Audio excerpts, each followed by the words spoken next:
Hello दोस्तों, कैसे सभी आ चुके हैं एक और वीडियो के साथ फिर से वापस। तो यार आज की इस वीडियो में हम लोग एमएस वर्ड का पेज लेआउट जो टैब है ये सीखेंगे। इससे पहले मैंने 2 वीडियो बना दिया है जिसमें मैंने होम टैब और इंसर्ट टैब को एक्सप्लेन किया था। अगर आपने उन्हें नहीं देखा है तो आप उससे पहले देख लेना, ठीक है। उन दोनों वीडियो का लिंक जो है इस वीडियो के डिस्क्रिप्शन बॉक्स में देखने को मिल जाएगा। बाकी चलिए आगे बढ़ते हैं और हम सीखते हैं पेज लेआउट। तो यहाँ पे मैं सबसे पहले क्या करता हूँ, ये जो पेज है इसका साइज़ थोड़ा सा बढ़ा लेता हूँ ताकि आपको अच्छी तरीके से यहाँ पे नज़र आए। तो मैं यहाँ पे नीचे में जो प्लस माइनस का बटन दिखाई दे रहा है, मैं यहाँ पे क्लिक करके पेज को साइज को बढ़ा रहा हूँ, ठीक है। तो उम्मीद करता हूँ अब आपको यहाँ पे अच्छी तरीके से दिखाई दे रहा होगा ये पेज। अब सबसे पहले हमें यहाँ पे सीखना है पेज लेआउट टैब के बारे में। तो सबसे फर्स्ट हमारा जो ग्रुप है उसको कहते हैं थीम ग्रुप। आप थीम ग्रुप को अप्लाई करने से पहले मैं यहाँ पे एक पैराग्राफ लिखना चाहूँगा, ठीक है। तो इसको लिखने के लिए मेरे पास एक शॉर्टकट है फॉर्मूला। तो मैं इस फॉर्मूला को लगाऊंगा और एंटर प्रेस कर दूंगा। तो यहाँ पे आप देख सकते हैं मैंने एक छोटा सा फार्मूला लगाया और उसके वजह से कि पैराग्राफ पूरा आ चुका है, ठीक है। अब इसमें अप्लाई करेंगे तो सबसे पहले ऑप्शन मिलता है हमको थीम ग्रुप। थीम ग्रुप के अंदर में थीम वाला टूल मिलता है। अब ये क्या होता है, जैसे इसको मैं सबसे पहले ये सिलेक्ट करना चाहता हूँ, सिलेक्ट कर सकते हो और यहाँ पे क्लिक करके देखो जो आपके यहाँ पे टेक्स्ट है ना, टेक्स्ट इसका देखना यहाँ पे साइज, मतलब साइज कह रहा हूँ मैं, टेक्स्ट का जो स्टाइल है, ठीक है, एक तरह से कह सकते हो थीम टेक्स्ट का, उसे अलग अलग तरह से कर रहा है। देखो मैं जिसके ऊपर मैं लेके जा रहा हूँ उसके हिसाब से अलग अलग थीम जो है आप यहाँ से अप्लाई कर सकते हो, जो चाहो उसका यूज कर सकते हो, ठीक है। तो ये आपके ऊपर मैं छोड़ता हूँ, आप जो चाहो वो यूज कर लेना है इसके ऊपर, ठीक है। उसके बाद अगला ऑप्शन मिलता है यहाँ पे कलर का, आप कलर जो चाहो कलर दे सकते हो। उसके बाद यहाँ पे फॉन्ट का ऑप्शन मिलता है, ये जो टेक्स्ट है, मतलब टेक्स्ट कह रहा हूँ, जो टेक्स्ट लिखा हुआ है कौन से फॉन्ट में चाहिए आपको, बड़ा छोटा या फिर मोटा, बोल्ड, इटैलिक, जो भी चाहिए आपको यहाँ से मिल जाता है। आप यहाँ से जो चाहो वो यहाँ पे ले सकते हो, ठीक है। यहाँ पे आपको नीचे बहुत सारे फॉन्ट मिल जाते हैं, तो जो आपको अच्छा लगे आप यहाँ से अप्लाई कर देना। उसके बाद यहाँ पे इफेक्ट मिल जाता है आपको। तो यहाँ पे कुछ थीम का ऑप्शन इस तरीके से यूज होता है, ठीक है। तो अब आपके पास यहाँ पे अगला ऑप्शन मिलता है यहाँ पे पेज सेटअप का। पेज सेटअप ग्रुप के अंदर में यहाँ पे आपको पेज को सेट करने के अलग अलग टूल्स मिल जाते हैं। अब जो सबसे फर्स्ट वाला टूल है उसको कहते हैं मार्जिन। अब मार्जिन क्या होता है, जैसे देखो यहाँ पे आपको टेक्स्ट लिखा हुआ है ऑन द इंसर्ट, ठीक है। यहाँ पे जो सबसे ऊपर में लिखा हुआ है यहाँ से स्टार्टिंग है और खत्म कहाँ पे है, खत्म है यहाँ पे डायरेक्टली पे, ठीक है। और ये यहाँ से स्टार्ट है, जो स्टार्टिंग देख रहे हो यहाँ से स्टार्ट है और खत्म कहाँ पे हो रहा है, यहाँ पे हो रहा है। एक लाइन की बात करूँ मैं, ठीक है, यहाँ से यहाँ तक। तो यहाँ पे आप देख सकते हैं जो आपके यहाँ पे लेफ्ट साइड में देख सकते हो इतना स्पेस छोटा हुआ है। फिर राइट साइड की बात करूँ तो इस साइड में इतना स्पेस छोटा हुआ है। तो ये जो स्पेस छोटा है ना इस साइड में, इसे कहते हैं मार्जिन। अब ये मार्जिन आप अपने हिसाब से सेट कर सकते हो। तो यहाँ पे आपको मार्जिन के ऑप्शन में जैसे क्लिक करोगे, नॉर्मल में तो नॉर्मल वाला है जो अभी है। उसके बाद यहाँ पे मिलता है नैरो। अब नैरो में जैसे क्लिक कर दोगे यहाँ पे आप देख सकते हैं जो आपका मार्जिन है वो यहाँ पे कम हो चुका है। मतलब यहाँ पे पहले ज़्यादा छोटा हुआ था, अब यहाँ पे कम छूट गया है। उसके बाद अगर मैं ऊपर की साइड की बात करूँ, यहाँ पे जिसे हेडर कहते हैं वो भी बहुत कम हो गया है। तो यहाँ पे आप अपनी मर्जी से जो चाहो वो यहाँ पे यूज कर सकते हो, ठीक है। देखो सबका अलग अलग मार्जिन आपको यहाँ पे मिल जाता है। अब मैंने यहाँ पे जैसे वाइड में किया तो आप यहाँ पे देख सकते हो कितना ज़्यादा मार्जिन छूट चुका है, ठीक है। तो आप अपनी मर्जी से जो चाहो वो यहाँ से सेट कर सकते हो। अगर आप इसे कस्टमाइज करना चाहो तो यहाँ पे आपको नीचे में ऑप्शन मिलता है कस्टम मार्जिन का, इस पर क्लिक करोगे और फिर यहाँ पे जाना। आपको मैं बता रहा हूँ पेपर पेज लेआउट, यहाँ पे देखो हेडर फुटर, यहाँ पे ऑप्शन मिल जाता है कहाँ पे कितना चाहिए। यहाँ से आप सेट करके ओके करोगे और ये मार्जिन हो जाएगा अपने हिसाब से, ठीक है। तो आप यहाँ पे कस्टम भी कर सकते हो। उसके बाद आपको यहाँ पे अगला ऑप्शन मिलता है ओरिएंटेशन का। अब ये क्या होता है, यहाँ पे आपको 2 ऑप्शन मिलता है, पोर्ट्रेट और लैंडस्केप। अब देखो जो आपका ये जैसे मैं यहाँ पे लैपटॉप में अपना वीडियो रिकॉर्ड कर रहा हूँ, तो ये जो मेरा ये लैपटॉप का स्क्रीन है वो अभी क्या है, लैंडस्केप में है, ठीक है। मतलब ये जो है गिरा हुआ है। अगर मैं इसको खड़ा करना चाहूँ, जैसे आप खड़े में एग्जांपल ले सकते हो अपने फ़ोन के स्क्रीन का जैसे यूज करते, तो उसे कहते हैं हम पोर्ट्रेट, ठीक है। तो अगर मैं चाहूँ यहाँ से सबसे पहले क्या करता हूँ, जो पेज है ना, पेज को छोटा कर देता हूँ ताकि आपको अच्छे से दिखा पाऊँ मैं। तो यहाँ पे देखो ये मेरा पेज है। अभी जो पेज का ये मतलब जो ये दिख रहा है आपको, ये पोर्ट्रेट साइज में है, ठीक है। अगर मैं इसको लैंडस्केप में करूँ तो किस तरीके से होगा, यहाँ पे क्लिक करना और यहाँ पे कर देना। अब देखो जो आपका पेज है उसका स्टाइल चेंज हो रखा है, मतलब ये जो लेट गया है अब, ठीक है। जैसे आप अभी अपने लैपटॉप को देख रहे हो इसका स्क्रीन, और फिर अगर आप इसको यहाँ पे पोर्ट्रेट में क्लिक करोगे तो यहाँ पे आपके फ़ोन के शेप के जैसा आ जाएगा। ये इसे कहते हैं पोर्ट्रेट, ठीक है। तो उम्मीद करता हूँ ये आपको समझ में आ गया होगा पेज सेटअप के अंदर में पेज का मतलब लैंडस्केप और पोर्ट्रेट क्या क्या होता है। तो और ज़्यादा कुछ नहीं है ये इसमें। और इसके बाद अगला ऑप्शन मिलता है आपको यहाँ पे साइज़ का। आप यहाँ से पेज का साइज़ सेट कर सकते हो। मतलब आप जब अगर आपके पास कोई प्रिंटर है तो आप यहाँ पे प्रिंटर में जो पेज को लगाते हो तो सभी अलग अलग पेज यूज करते हैं, ठीक है। आपने देखा होगा दुकानों में, अधिकतर दुकान में जो है A4 साइज़ का पेज यूज किया जाता है। तो अगर आप चाहते हो कि आप A4 साइज़ का पेज यूज करना, तो यहाँ पे A4 साइज मिलता है, इस पर क्लिक कर दोगे तो आप यहाँ पे देख सकते हो जो आपका पेज का साइज़ है वो अलग हो चुका है। उसके बाद अगर आप यहाँ पे चाहते हो लेटर रखना तो लेटर में क्लिक कर सकते हो। उसके बाद अगर आप चाहो तो यहाँ से मतलब जो भी आपके पास पेज है उसके हिसाब से आप यहाँ पे सेट कर सकते हो, ठीक है। जैसे मैं यहाँ पे लीगल में क्लिक करता हूँ, यहाँ पे आप देखो जो पेज है कितना लंबा हो रखा है, ठीक है। तो यहाँ पे आपकी मर्जी है, आप जैसा चाहो वैसा यहाँ से सेट कर सकते हो। मैं यहाँ पे लेटर में क्लिक करके लेटर कर देता हूँ, ठीक है। और सबसे पहले इसको जूम कर देता हूँ ताकि आपको अच्छे से नज़र आए। तो इतना काफ़ी है, आपको यहाँ पे नज़र आ रहा होगा। और इसको नॉर्मल कर देता हूँ। तो अब आपके पास अगला ऑप्शन मिलता है यहाँ पे कॉलम का। अब कॉलम, यहाँ पे जो कॉलम होता है ना बीच में, इसे आप अपने हिसाब से एडजस्ट कर सकते हो। 1 2 3 4 कितना रखना चाहिए। जैसे मैंने यहाँ पे 2 में क्लिक किया तो यहाँ पे आप देख सकते हो 2 कॉलम बन चुका है। एक कॉलम इस साइड और एक कॉलम इस साइड बन चुका है। आप इधर कुछ लिखना चाहो तो लिख सकते हो। उसके बाद 3 में करना चाहो तो यहाँ पे 3 डिवाइड हो जाएंगे 3 भाग में, ठीक है। आप अपनी मर्जी से जैसा चाहो यहाँ से वैसा कर सकते हो। उसके बाद अगला ऑप्शन मिलता है यहाँ पे पेज ब्रेक का। अब ब्रेक क्या होता है, जैसे मान लो कि यहाँ पे लिखा है व्हेन यू क्रिएट, ठीक है। व्हेन यू क्रिएट से जो है यहाँ से जो आप लिखना चाहो वो अगले पेज में टाइप हो, ठीक है, ना कि इस पेज में। तो यहाँ पे क्या करना है, जहाँ से भी आपको अगले पेज में लिखना है वहाँ पे सिंपली आपको माउस के कर्सर को क्लिक करना है और पेज ब्रेक में क्लिक कर देना है। तो मान लो कि मुझे यहाँ पे क्लिक रखना है तो मैंने यहाँ पे क्लिक किया और अब क्या करना है, मुझे ब्रेक में जाना है और यहाँ पे पेज ब्रेक में क्लिक कर देना है। अब देखो आपको मैं दिखाता हूँ, ऊपर में जो यहाँ पे आगे जो वर्ड या पे टेक्स्ट जो भी लिखा हुआ था वो यहाँ पे नीचे आ चुका है। देखो मैं आपको दिखाता हूँ नीचे की साइड में, देखो यहाँ पे व्हेन यू क्रिएट, ये मैंने पढ़ा था ना अभी, जो ऊपर था वो यहाँ पे नीचे आ चुका है। तो यहाँ पे कुछ इस तरीके से आप ब्रेक का यूज कर सकते हो। तो मैं इसको क्या करता हूँ, सबसे पहले Ctrl+Z कर देता हूँ ताकि आपको अच्छे से नज़र आए।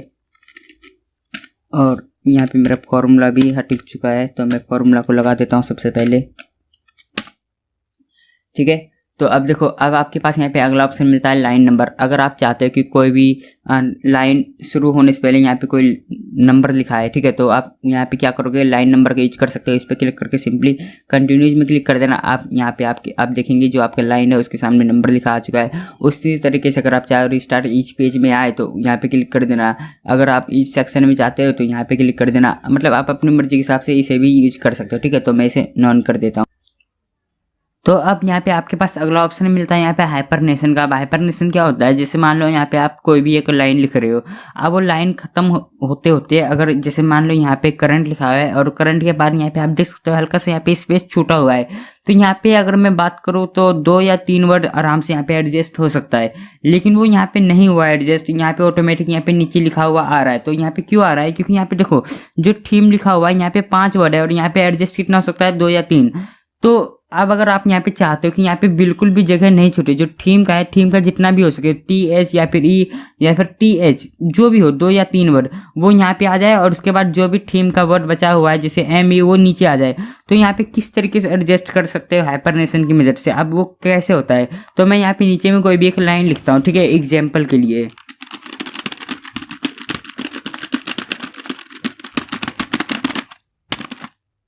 तो यहाँ पे आप देख सकते हो मैंने नीचे में कोई एक लाइन लिखा है।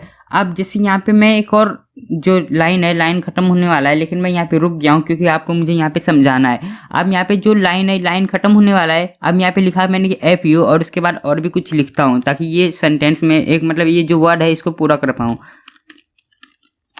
तो यहाँ पे देखो, अब यहाँ पे देखो जो ये वर्ड है, अब इस वर्ड के अंदर मैंने यहाँ से F से लेकर के H तक लिखा, कुछ दिक्कत नहीं है। लेकिन अगर मैं यहाँ पे कुछ भी एक और टेक्स्ट अगर मैं ऐड करता हूँ यहाँ पे तो ये ऑटोमेटिक नीचे आ रहा है। अब ये नीचे क्यों आ रहा है, क्योंकि ये जो लाइन है इसका यहीं तक टाइम मतलब ठीक है एंडिंग हो रहा है यहाँ पे ये लाइन का। अगर मैं इससे आगे कुछ भी लिखता हूँ तो वो जो वर्ड है वो लंबा हो जाता है और जिसका वजह से वो यहाँ पे नहीं आ पाएगा। और हमारा जो कंप्यूटर है वो क्या कर रहा है, वो हमारे वर्ड को नीचे भेज रहा है, ठीक है। जैसे देखो मैं यहाँ पे कुछ भी लिखा और ये नीचे आ गया। तो अगर आप चाहते हो कि यहाँ पे नीचे नहीं आए, ये जो वर्ड है चाहे कितना भी लंबा हो और वो नीचे नहीं आए, वो ऊपर भी एडजस्ट हो जाए नीचे भी एडजस्ट हो जाए, तो यहाँ पे आप कर सकते हो हाइपरनेशन टूल का यूज। अब वो कैसे करते हैं, तो सबसे पहले क्या करना है आपको, यहाँ पे हाइपरनेशन जो है इसको एनेबल करना है। यहाँ पे ऑटोमेटिक में क्लिक करके ऑटोमेटिक में क्लिक कर दिया। अब सिंपली आपको जो टाइप करना टाइप करते जाओ और स्पेस छोड़ो। अब देखो अब मैं नया लाइन लिख रहा हूँ यहाँ पे, ठीक है, अब मैंने यहाँ पे नया लाइन लिखा। अब देखो इस पर मैं लिखते जा रहा हूँ और मैंने ये स्पेस नहीं छोड़ा है। और फिर जैसे मैं स्पेस दे रहा हूँ तो यहाँ पे ऑप्शन दिखाता हूँ मैं आपको हाइपरनेशन का। तो यहाँ पे आप देखिए, जैसे मैंने यहाँ पे हाइपरनेशन में क्लिक किया और ऑटोमेटिक में क्लिक किया तो यहाँ पे जो ये वर्ड है यहाँ पे माइनस का निशान आ चुका है। अभी माइनस का निशान क्यों आया है? क्योंकि ये आपको दिखा रहा है कि HGG और उसके बाद जो माइनस का निशान है, मतलब ये जो वर्ड है ये अभी पूरा खत्म नहीं हुआ है। इसका जो बचा हुआ सेंटेंस है, मतलब जो टेक्स्ट है वो नीचे लिखा हुआ है। देखो ये लिखा हुआ है, ठीक है। तो यहाँ पे कुछ इस तरीके से आप हाइपरनेशन का यूज कर सकते हो। उसके बाद यहाँ पे आपको अगला ऑप्शन मिलता है वाटरमार्क। अब वाटरमार्क क्या होता है? जैसे अगर आप कोई भी पेज के पीछे अपना छाप छोड़ना चाहो तो इसके मदद से छाप छोड़ सकते हो। सिंपली वाटरमार्क में क्लिक करना है, फिर कस्टम में क्लिक करना है। उसके बाद यहाँ पे दो ऑप्शन मिलता है, पिक्चर वाटरमार्क और टेक्स्ट वाटरमार्क। सबसे पहले मैं पिक्चर वाटरमार्क की बात करूँ तो यहाँ पे इस पर क्लिक करना है और यहाँ पे सिलेक्ट पिक्चर में क्लिक करना है। उसके बाद जो भी पिक्चर चाहो उस पिक्चर को यहाँ पे ले सकते हो। उसके बाद यहाँ पे इंसर्ट कर सकते हो। तो यहाँ पे आप और ओके कर देना। तो यहाँ पे आप देखेंगे जो आपका पेज है, पेज के पीछे जो है जो वो पिक्चर है उसका वाटरमार्क आ चुका है। तो यहाँ पे आप कुछ इस तरीके से इसका यूज कर सकते हो। अगर आप चाहो इसका यूज ना करके कोई टेक्स्ट लिखना तो आप वहाँ पे उसका यूज किस तरीके से करोगे? तो यहाँ पे आपको ऑप्शन मिलता है वाटरमार्क के पास में कस्टम वाटरमार्क, इसमें क्लिक करना है। उसके बाद टेक्स्ट वाटरमार्क में जाना है। उसके बाद यहाँ पे पूछ रहा है टेक्स्ट, यहाँ पे जो भी टेक्स्ट लिखना चाहो वहाँ पे टेक्स्ट लिख सकते हो। मैंने यहाँ पे एग्जाम्पल के लिए आपके लिए यहाँ पे सब्सक्राइब लिखा और यहाँ पे कलर देना चाहो जो भी कलर दे सकते हो, ठीक है। और उसके बाद यहाँ पे ओके कर देना। अब यहाँ पे आप देख सकते हैं जो आपका वाटरमार्क है पीछे छप चुका है, ठीक है। देखो पेज के पीछे लिखा हुआ है, यहाँ पे जो हमारा टेक्स्ट है वो लिखा हुआ है, लेकिन कोई दिक्कत नहीं है क्योंकि वो पेज के पीछे है, ठीक है। इसे कहते हैं वाटरमार्क। उसके बाद अगर आप चाहो इस पेज का कलर देना तो यहाँ पे कोई भी एक कलर दे सकते हो आप अपनी मर्जी के हिसाब से। देखो मैंने यहाँ पे कलर भी दे दिया, तो इसको मैं वाइट कर देता हूँ। उसके बाद अगला ऑप्शन मिलता है आपको यहाँ पे बॉर्डर का। अब बॉर्डर क्या होता है? अगर आप चाहते हो कि इस पेज के साइड में एक बॉर्डर आ जाए तो यहाँ पे बॉर्डर में यूज करना, मतलब बॉर्डर में क्लिक करना है। उसके बाद यहाँ पे जो भी डिजाइन चाहो डिजाइन ले सकते हो, ठीक है। तो मैं यहाँ पे एग्जाम्पल के लिए ये ले लेता हूँ। उसके बाद यहाँ से आप अपने विड्थ साइज, मतलब जो होता है ना लाइन का लंबाई चौड़ाई, क्या बात कर रहा हूँ मैं, मतलब मोटा और पतला जो भी चाहो वो यहाँ से यूज मतलब फिक्स कर सकते हो। मैं यहाँ पे इतना ले लेता हूँ। उसके बाद यहाँ पे ओके करना चाहो ओके कर सकते हो, या फिर यहाँ पे कलर मिलता है आपको, कलर भी दे सकते हो जो चाहो, ठीक है। मैंने यहाँ पे कलर ले लिया और ओके कर दिया।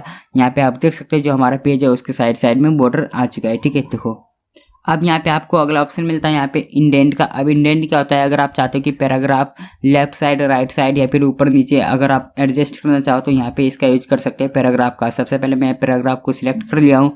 उसके बाद यहाँ पे लेफ्ट में जैसे बढ़ाऊंगा, देखो ठीक है, ऊपर वाला जो आइकन है ना अप वाला, इसमें जैसे क्लिक कर रहा तो ये लेफ्ट साइड में हो रहा है।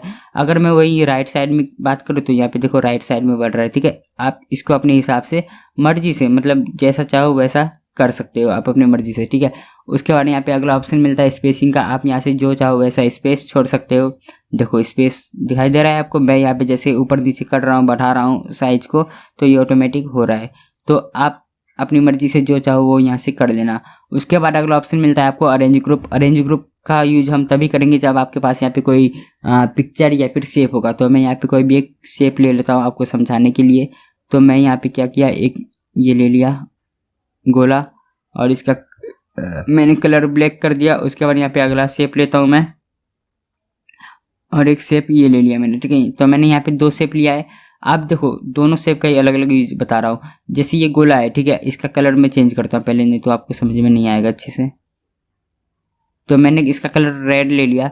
अब देखो अगर आप चाहते हो कि ये जो आपका शेप है सर्कल, अगर आप इसे टेक्स्ट के बीच में कहीं पे ऐड करना चाहते हो यहाँ पे ऐड कर सकते हो। उसके लिए क्या करना है, आपको यहाँ पे क्लिक करना है और यहाँ पे जहाँ भी चाहो उसका साइज सेट कर सकते हैं। जैसे मान लो कि मुझे यहाँ पे क्लिक करना है, यहाँ पे क्लिक किया, अब यहाँ पे देखो पेज के साइड में आ गया है। उसके बाद इसे अगर आप हिलाना चाहो तो हिला भी सकते हो, जहाँ भी रखना चाहो वहाँ पे रख सकते हो, देखो ठीक है। और ऑटोमेटिक ये जो टेक्स्ट है ये अपने आप फिक्स हो जाता है, मतलब कटेगा नहीं, या फिर ऐसा मत समझो कि ये पीछे चले जाएगा, उस जगह को छोड़ के आगे स्पेस हो जाएगा। जैसे ये लाइन देखो यू कैन ईजिली लिखा है, उसके बाद जो भी टेक्स्ट है वो यहाँ पे लिखा हुआ आ चुका है, ठीक है। तो यहाँ पे ऑटोमेटिक ये सेट हो जाता है। उसके बाद आपको यहाँ पे अगला ऑप्शन मिलता है कि आप पेज लेआउट के अंदर में ये तो मैंने बता दिया कि यहाँ पे आप अपनी मर्जी के हिसाब से जहाँ चाहो वहाँ रख सकते हो। उसके बाद अगला ऑप्शन मिलता है रैप टेक्स्ट। अब रैप टेक्स्ट क्या होता है, अगर आप चाहते हो कि ये जो वर्ड है वो वर्ड लिखा हो और उसके ऊपर में ये टेक्स्ट आ जाए और ना ये जो बीच में जगह छूट रहा है ना ये छूटे नहीं। तो आप यहाँ पे क्या कर सकते हो, इसको सबसे पहले क्या करना है, आपको शेप को सिलेक्ट करना है, उसके बाद यहाँ पे क्लिक करना है। उसके बाद यहाँ पे ऑप्शन मिलता है आपको ये बिहाइंड द टेक्स्ट, इस पर क्लिक करना है। अब यहाँ पे आप देख सकते हो जो आपका टेक्स्ट है वो भी लिखा हुआ है और उसके नीचे जो है हमारा ये शेप जो है वो भी चला गया है। ठीक है, तो यहाँ पे कुछ इस तरीके से आप इसका यूज कर सकते हो। उसके बाद यहाँ पे ब्रिंग फॉरवर्ड का ऑप्शन मिलता है। अगर आप चाहते हो कि आपका जो टेक्स्ट मतलब ये शेप है ऊपर आ जाए तो यहाँ पे इस पे क्लिक कर देना। उसके बाद यहाँ पे बैकवर्ड का ऑप्शन मिलता है, बैकवर्ड क्लिक कर सकते हो मतलब शेप्स को ऊपर नीचे करने के लिए। ठीक है, देखो जैसे मैं यहाँ पे करके दिखाता हूँ, यहाँ पे मेरे पास 2 शेप है। अब अगर आप चाहते हो कि ये जो गोला है ये इसके ऊपर आ जाए तो आप यहाँ पे जाना, इसके ऊपर में क्लिक कर देना, ब्रिंग फॉरवर्ड के ऊपर में, देखो फॉरवर्ड में तो ये ऊपर आ जाएगा। ये क्यों नहीं आ रहा है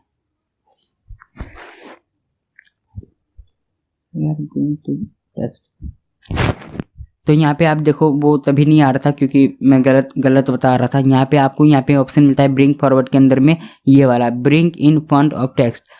जैसे मान लो ये टेक्स्ट है, ठीक है, मतलब ये शेप है। अब ये क्या है, ये जो सर्कल है वो इसके अंदर है। तो अगर आप चाहते हो कि इस शेप को सर्कल के ऊपर लाए तो आप क्या करोगे, यहाँ पे इसके ऊपर में क्लिक करोगे और यहाँ पे इसके ऊपर में क्लिक कर दोगे तो ये इसके ऊपर आ जाएगा। देखो ये आ गया। ठीक है, इसके ऊपर में ब्रिंग फॉरवर्ड के ऊपर में क्लिक करने से ऊपर आ जाता है। और अगर आप इसे चाहो बैकवर्ड करने के लिए तो सेंड बैकवर्ड का ऑप्शन मिलता है, इस पर क्लिक करोगे और ये उसके अंदर चले जाएगा। तो उम्मीद करता हूँ ये आपको समझ में आ गया होगा ब्रिंग फॉरवर्ड और बैकवर्ड का यूज। ठीक है, उसके बाद आपको यहाँ पे अगला ऑप्शन मिलता है सिलेक्शन पेन। अब ये क्या होता है, सिंपली आप जैसे इस पर क्लिक करोगे तो यहाँ पे आपने जितने भी पेज के अंदर में शेप्स या फिर पिक्चर आपने ऐड किया है उसके बारे में यहाँ पे दिखा दिया जाएगा कि क्या क्या लिया है। तो यहाँ पे पेज के अंदर में आप यहाँ पे देख सकते हो ओवर 3 है, इसके ऊपर में जैसे क्लिक करता है ये ऑटोमेटिक सिलेक्ट हो जाता है कि ये हमारा कौन सा शेप है। उसके बाद यहाँ पे रेगुलर ये है, पॉन्टेंज है, ये क्या लिखा हुआ है, पेंटागन है, इसके ऊपर में जैसे मैंने क्लिक किया तो यहाँ ऑटोमेटिक सिलेक्ट हो गया। तो यहाँ पे कुछ इस तरीके से इसका यूज कर सकते हो। उसके बाद यहाँ पे अगला ऑप्शन मिलता है आपको यहाँ पे पेज लेआउट के अंदर में एलिगन। अब एलिगन क्या होता है, अगर आप इसे चाहो एडजस्ट करना दाएं बाएं लेफ्ट राइट तो यहाँ से आप उसे एडजस्ट कर सकते हो। ठीक है, आप अपनी मर्जी के हिसाब से, देखो मैं जहाँ भी क्लिक कर रहा हूँ वो वहाँ पे सेट हो रहा है ऑटोमेटिक। और उसके बाद अगला ऑप्शन मिलता है यहाँ पे ग्रुप का। ग्रुप क्या होता है, अगर आप चाहते हो कि इन दोनों शेप्स को एक ग्रुप में जोड़ दे तो यहाँ पे क्या कर सकते हो, ग्रुप का यूज कर सकते हो। उसके लिए सिंपली आपको पहले एक टेक्स्ट को सिलेक्ट करना है, मतलब एक शेप को सिलेक्ट करना है। उसके बाद कीबोर्ड में कंट्रोल वाले बटन को क्लिक करके रखना है। उसके बाद आपको यहाँ पे दूसरा वाला शेप को सिलेक्ट करना है। उसके बाद यहाँ पे ग्रुप में क्लिक कर देना है। अब ग्रुप में क्लिक करने के बाद यहाँ पे ग्रुप का ऑप्शन मिलता है, इस पे क्लिक कर देना। अब यहाँ पे आप देख सकते हो जो आपका दोनों टेक्स्ट है वो जुड़ चुका है। अगर मैं एक को भी हिलाता हूँ तो ये दोनों ऑटोमेटिक हिल जाते हैं। ठीक है, तो यहाँ पे ग्रुप का यूज कुछ इस तरीके से कर सकते हो। उसके बाद अगर आप इसे अनग्रुप करना चाहते हो अनग्रुप भी कर सकते हो। ठीक है, अब देखो ये अलग अलग हो चुके हैं, 1 मिनट देखो। ठीक है, तो आपको समझ में आ गया होगा ग्रुप का यूज किस तरीके से करते हैं। उसके बाद यहाँ पे रोटेट का ऑप्शन मिलता है, अगर आप चाहो इसे रोटेट करना तो यहाँ पे अपनी मर्जी के हिसाब से रोटेट भी कर सकते हो। और बस और कुछ नहीं है इसमें। पेज लेआउट के अंदर में इतने टूल्स थे, जितने भी टूल्स थे उनका यूज क्या क्या होता है वो मैंने आपको बता दिया है। अगर आप इसका नेक्स्ट पार्ट सीखना चाहते हैं जो कि रेफरेंस टैब है तो आपके सामने वीडियो आ गया होगा, आप ऊपर वाले वीडियो पे क्लिक करके सीख सकते हो।